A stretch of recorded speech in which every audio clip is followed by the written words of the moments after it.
Donc, le premier vœu concerne le budget participatif. Il est Monsieur Keinec. Merci, Monsieur le maire. Comme vous le savez, la saison 2016 du budget participatif vient de se terminer. L'an dernier, nous regrettions que nombre des projets soumis au vote des Parisiens relevaient de dépenses d'entretien courant plutôt que de nouveaux investissements. L'objet du vœu que nous vous proposons aujourd'hui, c'est une mesure simple qui demande toutefois un travail d'analyse de la part des services de la mairie. Elle vise avant tout à maîtriser l'évolution du budget de fonctionnement de la ville de Paris et à en anticiper d'éventuels dérapages. Il s'agit en réalité d'évaluer l'ampleur des coûts de fonctionnement que génèrent les budgets participatifs. Pourquoi donc procéder à une telle évaluation ? D'abord, il y a des études universitaires, au CNRS notamment, qui ont évalué à 11,2%, c'est une moyenne, le coût de fonctionnement annuel d'un investissement public. Et dans ces 11,2%, il y a 6% de charges de personnel. Donc on est sur des montants qui sont assez significatifs. Par ailleurs, lorsqu'on regarde de plus près les projets soumis et votés à l'occasion du budget participatif, on se rend compte qu'il y a beaucoup de projets de végétalisation, d'espaces verts. C'est très bien, ce n'est pas ça qui est en cause. Mais simplement, ces projets ne coûtent pas tellement cher en investissement quand on compare au coût de fonctionnement que représente l'entretien des espaces verts. Donc on est vraiment sur une logique, non pas vraiment d'investissement, mais de fonctionnement. Et le coût de fonctionnement des espaces verts, des végétalisations, encore une fois, qu'on ne remet absolument pas en cause, il n'est pas du tout évalué dans le cadre du budget participatif. Donc la connaissance de cet impact financier, c'est aussi une information qui devrait intéresser les participants au vote. Ils votent pour un projet, mais ils ne savent pas combien ça va coûter en entretien, en gros.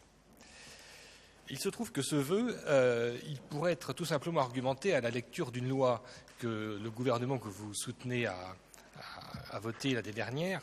C'est l'article 107 de la loi la loi portant nouvelle organisation territoriale de notre République, qui prévoit justement la mise en place d'études d'impact pour les opérations d'investissement.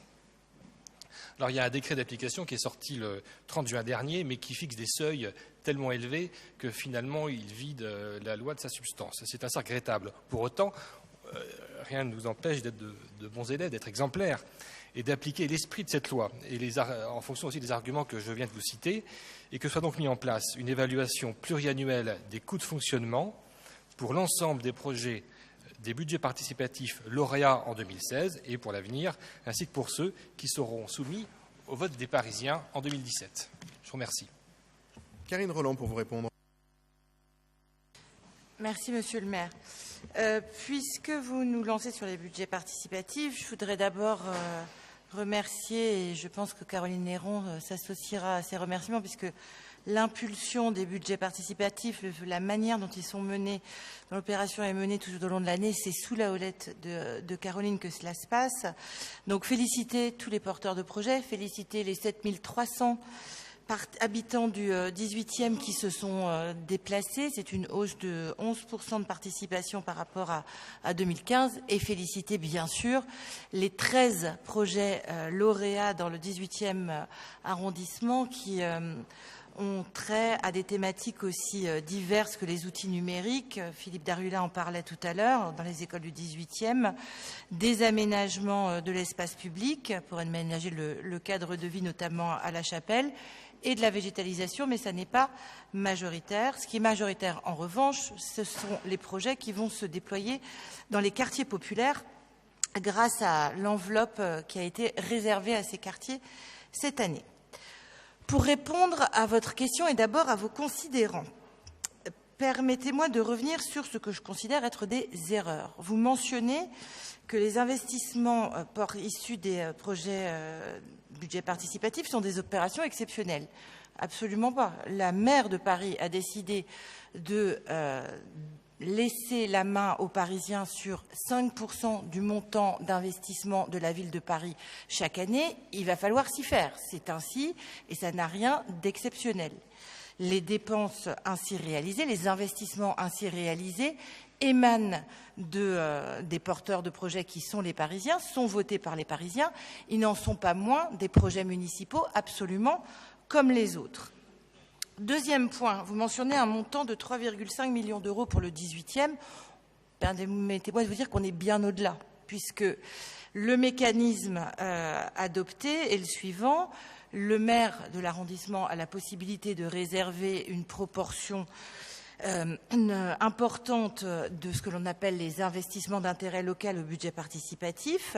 Et sur cette base-là, la maire de Paris abonde de 2 euros issus du budget de la ville de Paris pour chaque euro d'arrondissement. Tant et si bien que ce ne sont pas 3,5 millions que représentent ces projets dans le 18e, mais près de 7 millions, 6 781 000 euros.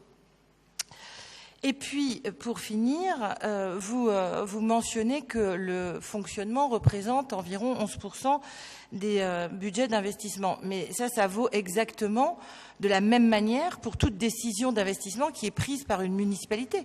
Encore une fois, que ça émane des habitants, que ça soit porté par les habitants, voté par eux, ou que ça soit décidé par un conseil municipal, c'est exactement la même chose. Une partie de la mise en œuvre, effectivement, va générer du fonctionnement.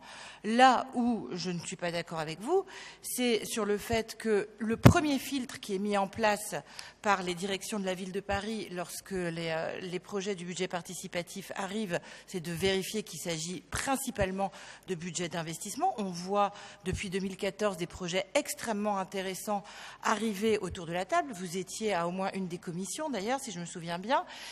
Et ces projets ne sont pas retenus parce qu'ils nécessiteraient d'abord des dépenses de fonctionnement. Donc, ils ne passent pas le filtre.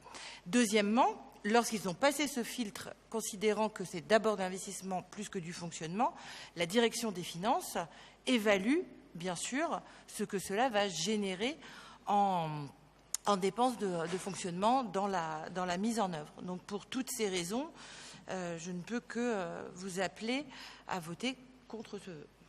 Merci beaucoup. Je vais donc mettre aux voix ce vœu. Il y a une explication de vote. A priori, bon, vous pouvez expliquer le vote sur votre propre vœu, mais allez-y, je vous laisse la parole pour quelques minutes. Et ensuite, on se doute bien que vous allez voter pour votre propre vœu.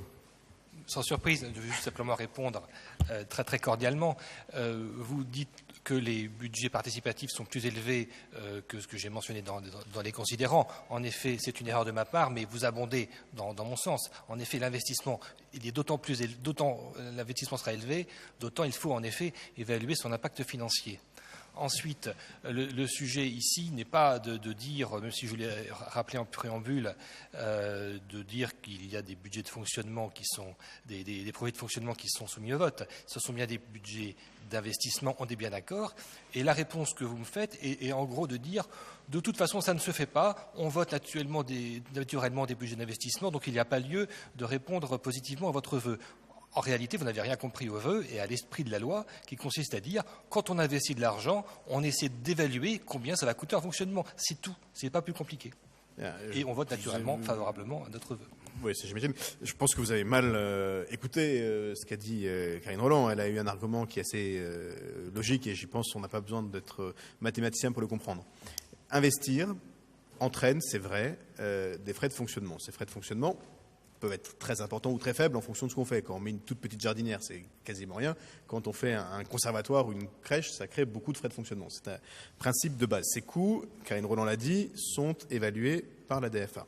Ce qu'a dit Karine Rolland, qui est très simple, c'est que quelle que soit l'origine de la décision d'investir, que ce soit nous autour de cette table ou les habitants avec le budget participatif, le même coût de fonctionnement est lié. Les budgets participatifs ne créent pas des coûts de fonctionnement supplémentaires, ce que vous sembliez indiquer. Si c'était le conseil d'arrondissement qui avait décidé de faire telle ou telle jardinière, les coûts de fonctionnement seraient les mêmes. Donc non, le budget participatif n'entraîne pas de coûts de fonctionnement supplémentaires. C'est le fait d'investir pour cette ville qui coûte de l'argent. Et ça, nous l'assumons parce que nous souhaitons, notamment dans nos quartiers et notamment dans les quartiers populaires, investir. Voilà pourquoi Karine Rolland avait absolument raison de donner un avis défavorable à ce vœu que je mets au vote, qui est pour, qui est contre, il est rejeté.